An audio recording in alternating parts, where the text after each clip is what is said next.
Welcome to the Biz Life Podcast. I'm Donnie Bedore, your host, and we are here to talk about the business life, not the busy life.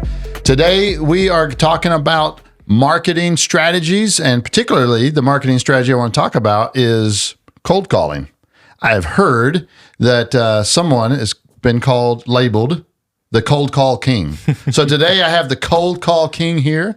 His name is John Garrett, one of my great dear friends. Welcome. Hey, thank you for having me. I appreciate it. Yeah. Yeah, I've been called the cold call king. Okay. For some reason. Yeah. Yeah, I just don't have any problem walking into a hospital and just talking to people for no reason. You're that guy. I'm that guy. All right. Well, so glad you came here and part of the podcast today. Yeah, I just want to dive in, for many people that I've dealt with and talked to here lately, we are talking about, calling and drumming up business, things like that, right? Mm-hmm. And so I thought it'd be fitting to have you on here. And tell us a little bit about yourself. For those that don't know, John actually trains with us at Texas Black Belt Academy, one of my students, purple belt. Yep. And beast on the mat. Tell us a little bit more about yourself. Yeah. So what do you do? Mainly husband, father, trained jiu-jitsu, background in nursing. I've been a nurse since 2002. So I guess that's 22 years now. What made you want to get into nursing? Ready to boost your business's impact? Fully Promoted Fort Worth is your one-stop destination for branding needs, specializing in branded apparel and promotional products. They help attract, retain, and engage customers. From custom uniforms to eye-catching items, Fully Promoted Fort Worth has you covered. Contact them today to unlock your brand's potential. 817-803-4404. Fully Promoted, your success, their passion. Looking to elevate your office meetings, client gifting, or corporate parties? Check out Gray's Craze, your one-stop destination for delightful catering options. Imagine impressing your colleagues and clients with our large charcuterie board, carefully curated with the finest artisanal cheeses, premium meats, and an array of accompaniments. And when it comes to client gifting, nothing says thank you quite like a luxurious selection of gourmet treats designed to meet your every need. Gray's Craze, catering that leaves a lasting impression. It's time to update your kitchen just for you. What colors and styles do you like? What features and functions do you want? What can you live with and what can you not live without? No matter which service you choose, Kitchen Tune-Up will make your kitchen look and feel transformed. Schedule a free consultation and let's create a kitchen that inspires and uplifts you. Kitchen Tune-Up. Update, upgrade, uplift. Overwhelmed by the thought of remodeling your bathroom? Tired of juggling between stores and contractors to find all the pieces for your dream bathroom? Say hello to Bath Tune-Up, where we make your bathroom remodel experience enjoyable and simple. We are your one-stop shop for everything you need: tile, flooring, vanities, walk-in showers, tubs, finishes, and more. Our team is committed to bringing your dream bathroom to life, from the first call to the final walkthrough. With Bath Tune-Up, experience the transformation of your bathroom hassle-free. Bath Tune-Up, dream, design, done. Call Mike Doherty today. I don't know if I've ever asked that. Yeah, I'm not really sure. I think it's just part of my blood. My mom's Filipino, and it seems like all Filipino kids become nurses or doctors. Oh, okay. Yeah. Okay. Yeah. So, nice. it was kind of taught to me and preached to me all through my childhood. Now, did you grow up in the Philippines? No, grew up in the United States, but my mom's a Filipino immigrant. Yeah. Okay. So she's been here since the 70s. Nice. Okay. That's just kind of the thing. My mom was real big on me going into healthcare in some capacity. And, it's kind of preached to me throughout my childhood. And, when I got through or was going through high school, trying to figure out what I was going to do. I was pretty good at science and liked anatomy and biology and all that kind of stuff. So it just seemed like a natural bend to do that. Yeah. So I ended up going into the United States Coast Guard, joined when I was 17 years old through the delayed entry program, and used the GI Bill to go to nursing school. Oh, nice. Yeah. How long were you on the Coast Guard? 6 years in the Coast Guard Reserves. Okay. Yeah. What'd you do in the Coast Guard? Yeah, so it fits right in with my nursing. So I went in as a corpsman, which is a medic in the Coast Guard. And so I took care of the people in my unit, made sure they were ready for deployment. If they had any, injuries or got sick and things like that, I would take care of them. And so I went through corpsman school, got EMT basic and all that kind of stuff when I was in the Coast Guard. And then went to nursing school on the GI Bill while I was doing my weekend drills for the 6 years. Where was this at? Was it? Gulfport, Mississippi. Okay. So interestingly enough, I was in the Coast Guard during when 9/11 took place in 2001. I got out shortly thereafter, but my unit never got deployed to have to go overseas or anything like that. But I was in regardless, and so served during that time. But it was interesting. So got to see a lot, got to do a lot, and it funded my way through school. Okay, so went through nursing school, right? Are you currently still in that field? So I let my nursing license lapse about 2 years ago. So I'm not licensed to do any nursing care or anything like that in the hospitals or anything. Okay, so is that what you were working in? Is like hospitals, nurse? Yeah. So I worked in emergency room, critical care, ICU. I did specialty IV placement called PICC lines for a while. Also did cardiac cath lab. So all the really exciting type A personality type places where there's a lot of things going on. So did that for about 15 years ish, and just kind of got burned out. Saw a lot, did a lot, had to deal with a lot of tragedy and seeing people in their worst day and the worst moments of their lives. And it just weighs on you over time. So it was time to hang that up and do something different. I can imagine. I actually went through firefighting school, TCJC back then, and went through EMT school. Put myself through that back whenever Celine and I were engaged, about to get married. And so I had to do a ride out with JPS Hospital.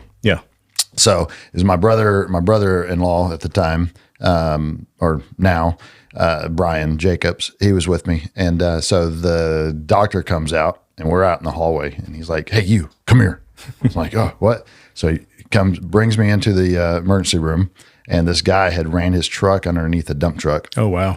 Sliced his scalp wide open. Wow. Yeah, just filleted it. Yeah. And so my job during that time was just to hold his skin to his skull. Oh, man. While they worked on a compound fracture and this and that. Yeah. Man, just the smell and everything, I was like, ooh, I got weary. Yeah. And they had to call Brian in, and he had to finish taking over. I had to go out and get some fresh air. Yeah. I bet you have seen a lot. Oh, I worked in level 1 trauma centers, so I saw, the craziest stuff that you can think of. So Yeah. We'll have to sit down sometime. I'll tell you some of those stories. Yeah, there you go. May not be appropriate for podcasting. Yeah, there you go. Try to keep this, rated PG-13. So you did nursing, and then what?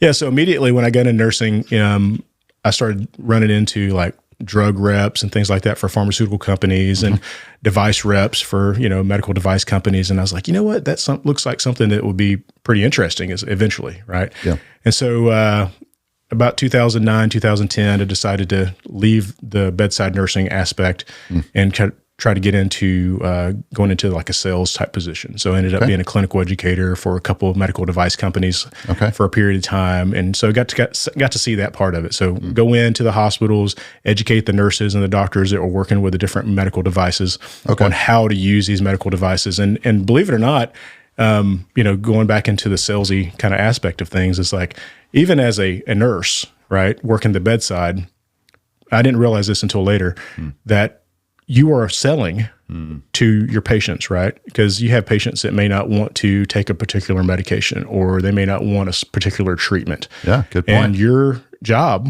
as a nurse is to help them understand, what this treatment is or what this medication is, and help convince them that this is a good thing for them, because some of them may be resistant. They've just been through a traumatic event, possibly. They're feeling terrible. They don't know what's going on. All this is foreign to them, right? And so you have to be able to use your knowledge in the device or the procedure or the medication to be able to help them see why they need this, right? So you're trying to help them with this service, right? Or this particular thing that you're trying to. So anyway, I saw that, it's I wanted to see how I could adapt that type of stuff to maybe medical education for devices and medications and things like that. And so I did that. And so it really translated well. I found that, going into the hospitals and working with the I guess you could call them my peers, because it was doctors and nurses that I was working with these devices, Right. and showing them how to use this and convincing them this is a good product that you need to use, and this is how you're going to use it, and helping them see the light on how to bridge what they were currently doing to this new technology that they may be implementing in their hospital. Right. And so that was, even though I was an educator, a medical educator for these device companies, I was also doing some sales, some like adjunct sales, right? And so that's kind of how that all kind of led into me developing some sales skills. Right. Yeah. Interesting. Okay. Well, cool. And then, so where does the cold call king come about? Right. Yeah. Yeah. So I currently work for a company. It's called Thermo Fisher Scientific. It's a gigantic Fortune, I think they're Fortune 200 company. So they're a gigantic company, about 95,000 to 100,000 employees worldwide. Some big laboratory company. Yeah. I still work for this company, but I've been in sales for this company for several years. And one of our main product that we work with, the main thing that we have to do is convince these stakeholders within the hospital, mostly physicians and laboratorians, on why they need to use this particular product. Yeah. Right? It's a lab test, and so we go in, and we don't always have leads. You don't always have a lead when you're going into a place to talk to them about this particular laboratory test. Right. And so one of the things you have to do is you have to go out and prospect. You have to find out where these people are. Either you get leads from the company sometimes, or sometimes you just have to find out and go knock on doors and find out who these people are. Yep. Right. And so I would just get in my car, get in my truck, and I would say, okay, that's a big hospital down there that could be using the product. Let me go check it out. Right. And so I would just walk right into the hospital, walk in blind, no appointment, no nothing, and start knocking on doors, and said, hey, my name's John.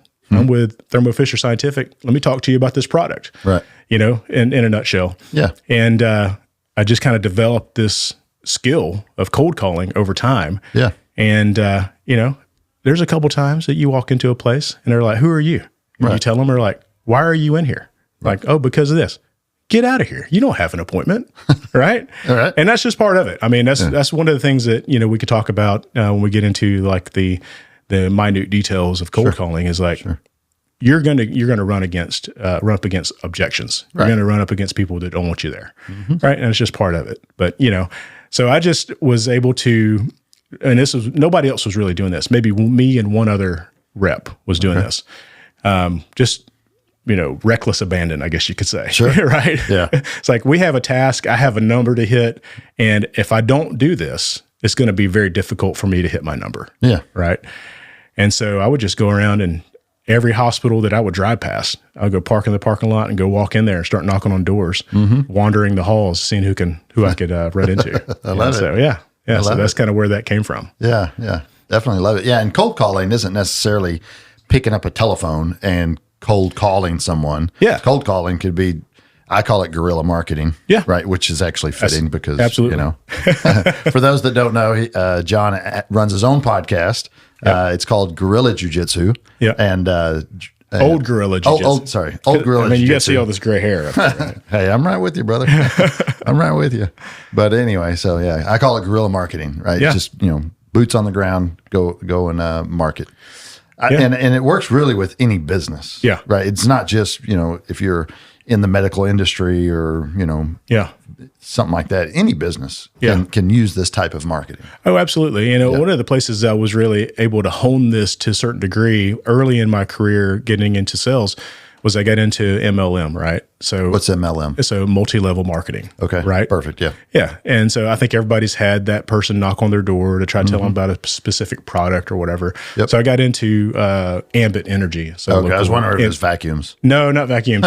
But Kirby. This is back in like the early 2010s, right? This is when ambient energy and Reliant was big right back then. There was a few other ones that were going around. So I became a part of Ambit, and I was just going around knocking on doors, and it scared the crap out of me, right? It's like, because these are people that are in my neighborhood that I recognize, which is difficult to do, right? You have to have friends and family and all that stuff. Yeah. And, it definitely stretches you. It makes you do something that you're a little uncomfortable with. And, and me, I like to stretch myself and do things that are, difficult and uncomfortable. So jiu-jitsu, right? True story. True story. Yeah, absolutely. So, and I had a little bit of success in that. It wasn't like hugely successful. I only did it for a short period of time, but I learned a lot, and I had some friends that also did some MLM back in the day and that were very successful early with like Advocare and things like that. And so they also kind of helped me, develop that skill and get over that fear of knocking on people's door or reaching out to people through, telephone or through social media and things like that. Yeah. I don't do that stuff anymore, but it was definitely instrumental in me developing some skills to take to, the industry that I'm in now. Good point. Yeah. Definitely a good point. What do you feel, so what do you feel people lack the most when it comes to pushing themselves out into that area of marketing? Yeah, I think the biggest thing is fear. It's overcoming the fear of going out and just being vulnerable. Right? What are they going to do? Yeah, exactly. Yeah. What are they going to do? Because when you first said cold calling, when we started the podcast, I could hear everybody gasping. No. Do you want me to do what? Yeah, people start sweating and they get real nervous. Yeah. I mean, there's some of the people, I'm now in management in this company, and there's some of the people that I work with that when we talk about cold calling, they get very, very anxious about it. They have a lot of anxiety, Yeah, and it's a real deal. It's not like they're trying to cop out. Yeah, exactly. Yeah, super anxious. They're worried about, is this going to hurt my reputation? Is this going to, and if they kick me out of the hospital, what is that going to do to me? Are they going to ever let me back in? Right. Is this going to work? Right.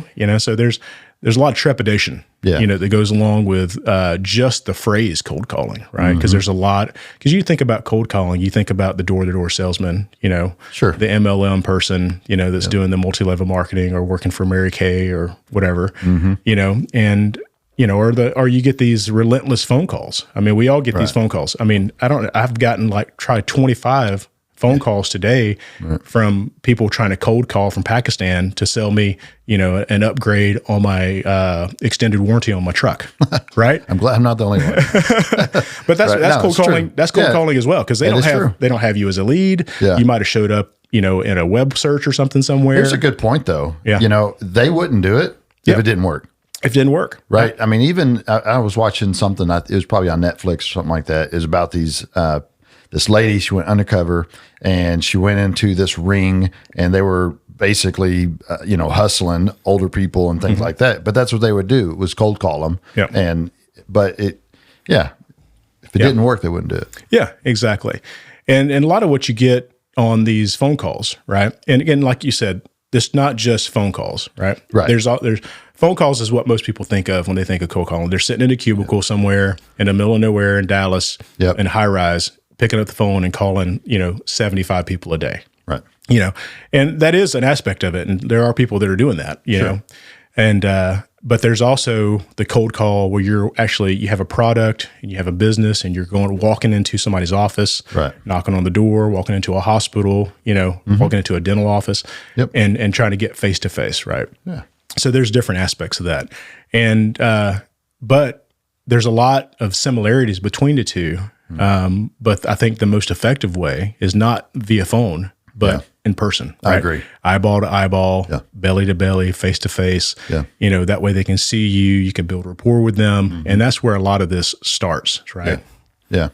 So if someone owned a business and they're like, you know what, I can see that this would be beneficial for me to either do it myself or hire someone, right? What would be some steps that you would lead them to if you were coaching them, right? Yeah. If you were coaching someone that maybe it's a new business owner, right? They're just starting their business, or they're going to be starting their business soon, right? And that's one thing I preach to them is like, you need to go out into the public. Number one, let people know you're there, right?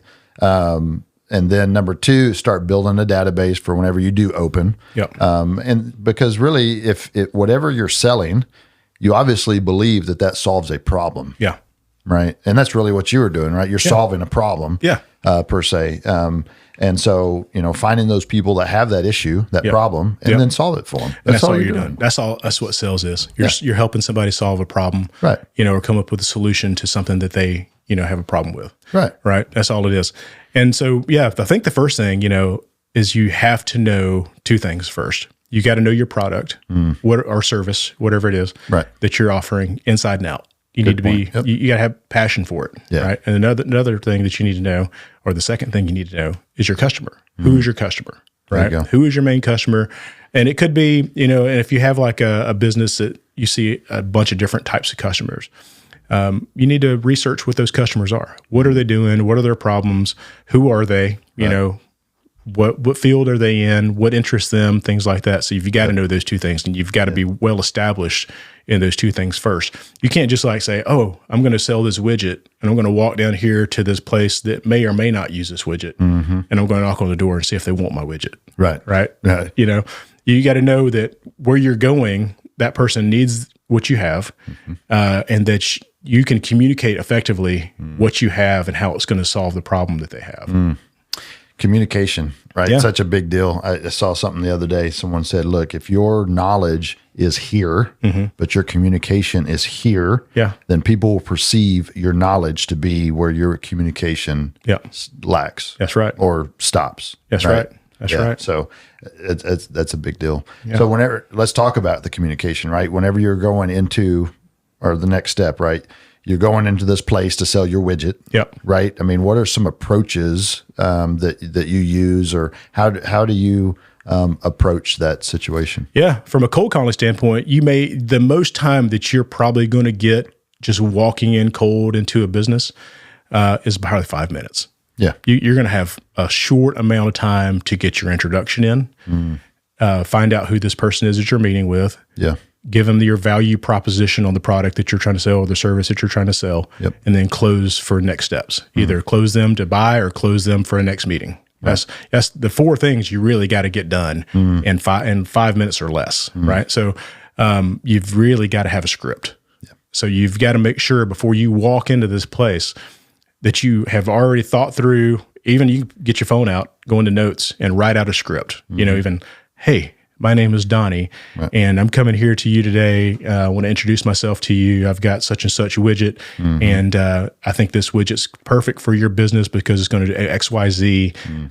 Do you have time for me to talk to you right now? Does that work for you? You want to confirm to them that you understand and you respect their time, and that when you do that, they're going to see you as like, okay, this guy really cares. He's not here just to throw up and show up and throw up on me, right? Right. Because that's one thing, you get into sales, people think, oh, I got this product. I'm going to walk and knock on his door and introduce myself, and I'm going to throw up all my information on I like how you said that, do you have time to speak with me today, right? And have something short there.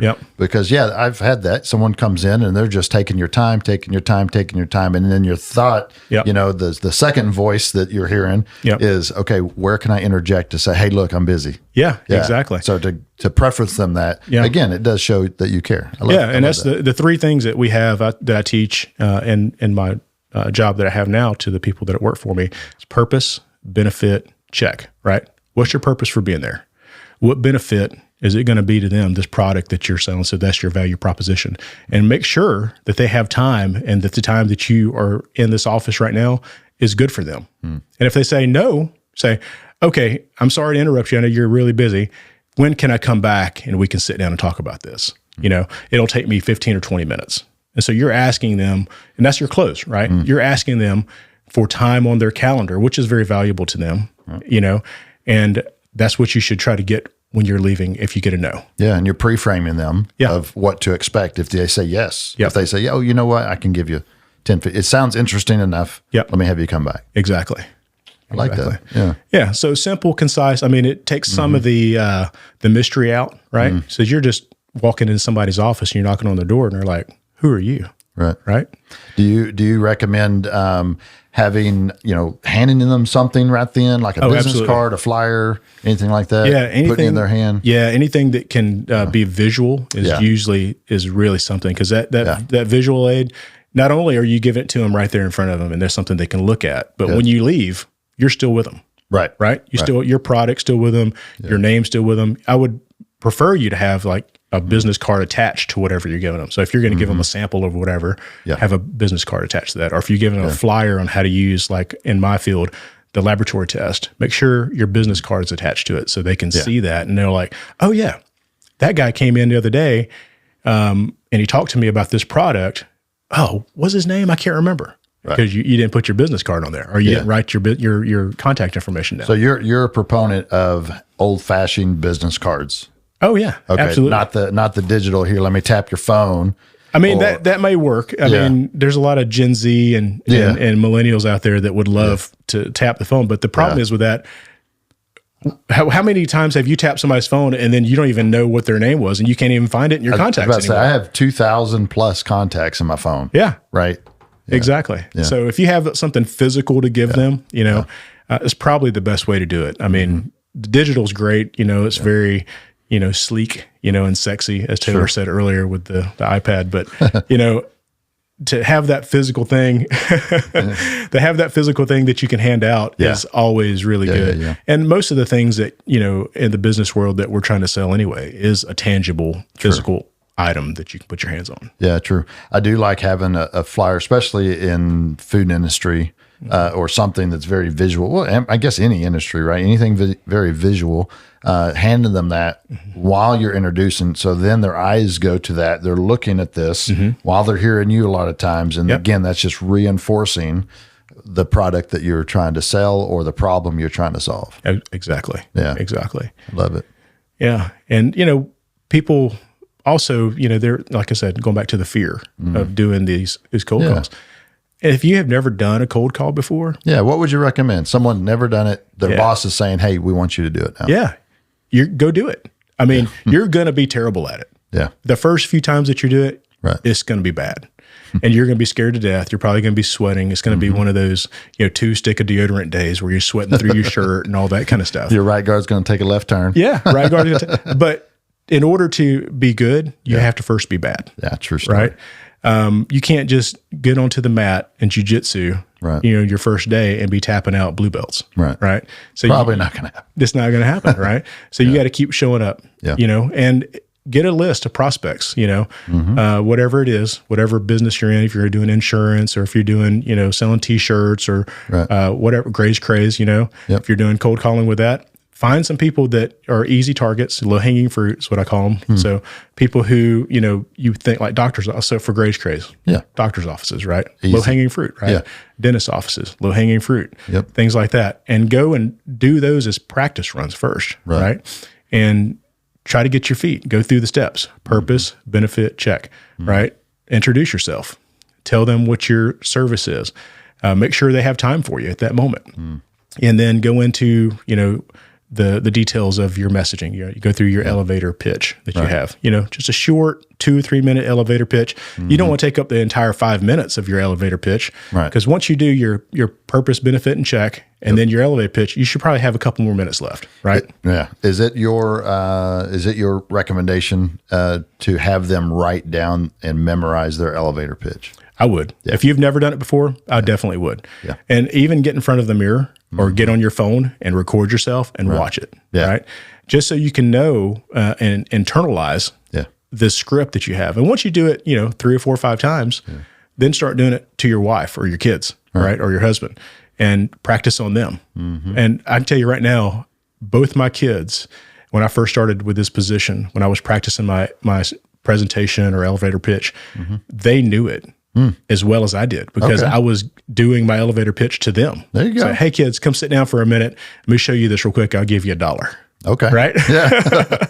Love it. And so both of them knew exactly what my job was. Yeah. They knew who I was talking to, and they knew a lot about the product that I was selling, which is a highly technical product. Yeah. But because they sat through it so many times and listened to me practice, and practice makes perfect, right? Yeah. You can't just walk out of the house and go do a elevator pitch on your first try and think you're going to land it. You know?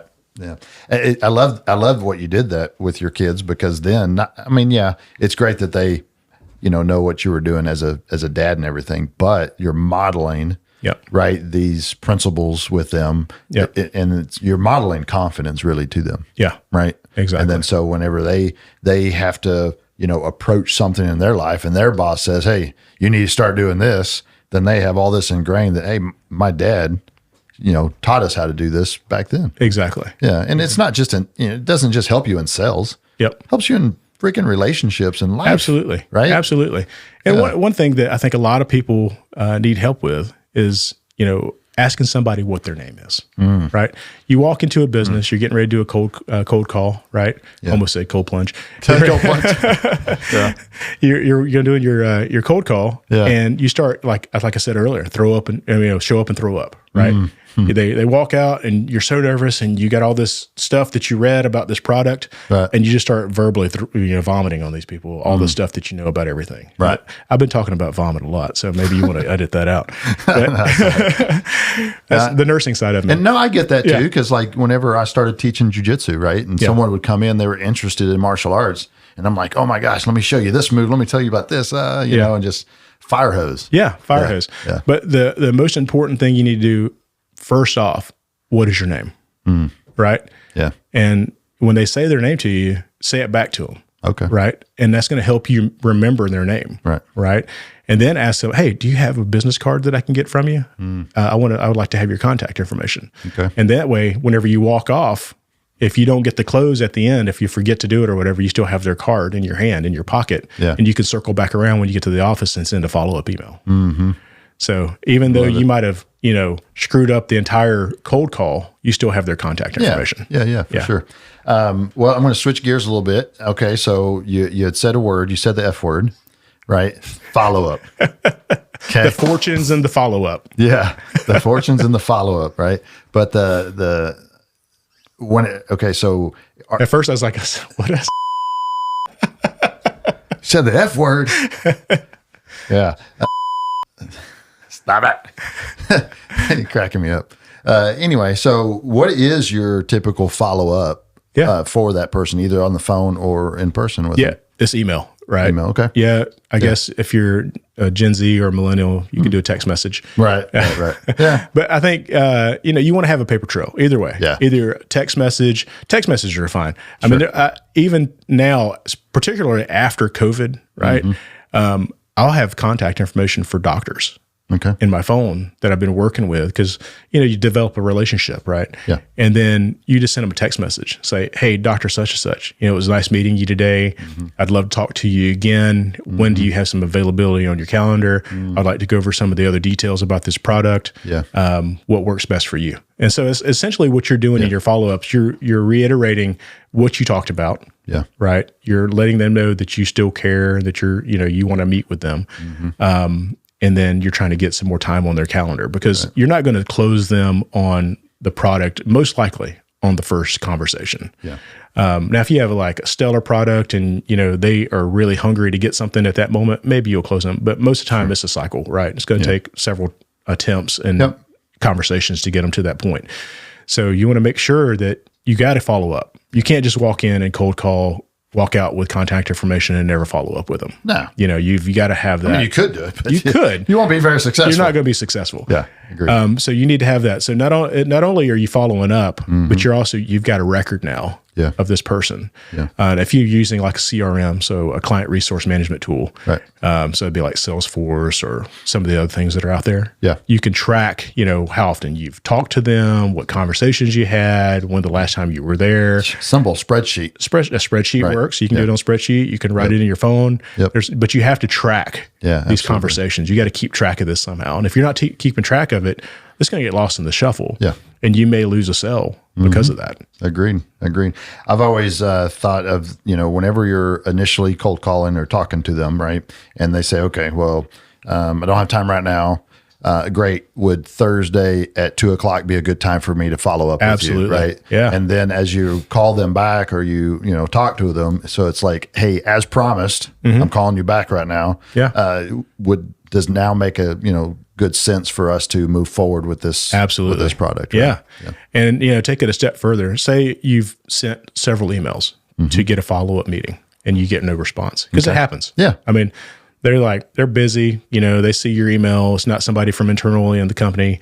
And they're like, oh, that's Donnie. I'll get back to him later. Right. And it's not that he doesn't want to talk to you. He's just, you're an afterthought at this moment. Yeah.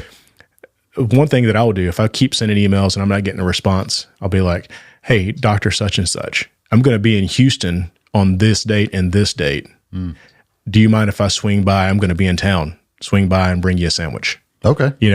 Or, do you have time to meet for coffee? And that way it's not like a hard, let me get you on the calendar. So, hey, I'm just going to be in the area. Mind if I stop by? Yeah.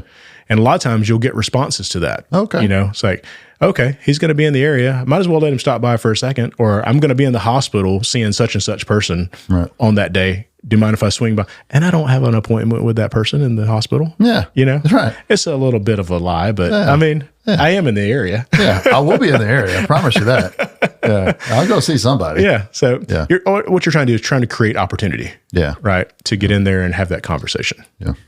I love it. You know, one thing, definitely the more you do it, the better you're going to get, right? It's like the art and science of marketing, right? It's sales, right? There's things that you should follow, but then also the art of it is the more you do it, the better you're going to get. Yeah. Yeah. You got to be bad before you're good. Yeah. Yeah. Well, cool, man. So we're late in the podcast, getting later. So really the ones that are probably watching are probably your wife and my wife. Hey. Yeah. No, I'm just kidding. There's a lot of people that shout out the Biz Life, and they've been enjoying it. So appreciate y'all. Hey, if you are watching, please like, subscribe, share. It really does benefit the podcast and helps us grow this channel. So please do that. All right. So any last things that you would like to share on this strategy? Yeah, absolutely. Yeah. So when you're selling in general, right, not just cold calling, but it's really important in cold calling as well, is people don't want you to sell to them, right? They want to buy from you. Make them want to buy from you because you've established a relationship. You've built some rapport with that person. Yeah. You know, a lot of times people think, oh, I'm the sales guy, right? So I'm going to go in, I'm going to sell, and I'm going to sell hard, right? And that may work sometimes, but building a relationship and being that person that not only they understand as their salesperson or the sales representative for whatever company, but you develop a relationship with these people. You develop a friendship with these people, get to know these people. Like, for instance, when you walk into somebody's office and you're having that initial conversation, glance around the room that you're in. You know, look in their office. Do they have pictures of their kid on the wall? Do they have a marathon trophy, or do they have a deer head hanging on the wall because they're a hunter? Find things that kind of look that you can connect with. Right? They have the picture of their kids on the desk. It's like, oh, look, you have kids that are the same age as my kids, and have that conversation with them. Show interest in that customer, other than what you want to get out of them, which is a purchase. Right? Don't just come in there to sell, but try to develop a relationship and a rapport with them. And when you walk out of that office, they feel like, okay, that guy was nice. He was friendly. He asked about me. It wasn't just all about the product. Right. He was taking time to get to know me and investing in me for that short period of time. And that's very, very valuable information, right? Very valuable, because really people buy from who they like. Absolutely. Right. And if you have no connection with them, right, you have no rapport with them, then they have no chance of liking you. Yep. Right. And it's not necessarily a manipulative thing. It's just being likable. Yeah. Right. And I think the more likable you can focus on, those aspects of you, I think you're going to be a lot more successful in anything you do. Absolutely. Yeah. Absolutely. So many people think, okay, what kind of sales tactic do I need? Yeah. Right. What little trick in selling do I need to do? Yeah. When really, man, just be likable. Yeah. Smile. Yeah, exactly. Right. Yeah. Smile, connect. Exactly. And I think the last thing that I would put on here, and I mentioned this earlier, we just kind of brushed over it a little bit, is the close, right? Okay. Yep. And the close is not necessarily like, give me your business, but, ask for what you want, right? If you want a next meeting, ask for the next meeting. Yeah. If you don't feel like the conversation has led you to that person purchasing whatever it is that you're selling, ask for a next meeting. Say, hey, this is a great meeting. I don't think we got to cover everything. Right. When's a good time for me to come back and discuss this a little bit? Are there any other questions that I can answer for you? Yeah. And far as that goes, I mean, not only is that good for like business and selling things, but also in conversations with people. Like if you're having a job interview, ask for the job at the end of the interview, right? Say, hey, I thought we had a really good discussion today. And I know that our time is up. Do I have your support moving to the next step in the process? Right? That's good. Especially for an interviewee. Yeah. I've never been asked that by an interviewee. Yeah. Say that. I require that in all my interviews to hire people. If they don't close me, they don't get hired. Okay. Yeah. I like it. And you should do the same thing when you're doing cold calls, make sure you get that close. And, you're not saying, hey, sign here on the dotted line and we get that purchase order. Right. You know what I mean? Right. But, what are the next steps? What can I do? Is there any other questions I can answer for you? Yeah. things like that. I love it. No, it's great advice. Great advice. Appreciate that. Yeah. All right. So tell us something that most people don't know about you. Most people don't know about me? Yeah, some funny story. A funny story that most people, okay. I know there's a lot. I can call Jennifer right now. There's a lot that just tell you right off the bat. All right. So the one that just kind of pops into my head is when I was in high school. Okay. So I grew up in South Alabama, the rural, dirty South in Alabama. And, I'm kind of brown, and my nickname was Taco. Taco. All right. Even the Filipinos, there's a comedian that I listen to is a Filipino comedian. He said Filipinos are the Mexicans of Asia. Because they all have the Spanish last names. Like my mom's maiden name is San Francisco, and a lot of Filipino language mimics Spanish and right. stuff like that. So anyway, Taco. Yeah, Taco. So that's my nickname from high school. There's still people that call me that to this day. Offend you or anything? No. That's good. Okay. No, I got over it. I had to accept it at some point. I'm not going to tell you what my nickname was when I was a kid. Maybe off air later. Oh, okay. Since you put me on the spot, tell me something we don't know about you. Me? Yeah. Oh man, I'm boring. I'm a boring page. I don't think so. Hey, the cool thing is I'm the host and I can end the show whenever. So, hey, Taylor, we can keep it rolling, Taylor. Hey, thank y'all for watching the Biz Life Podcast. Anyway, we digress. See you next time on the Biz Life.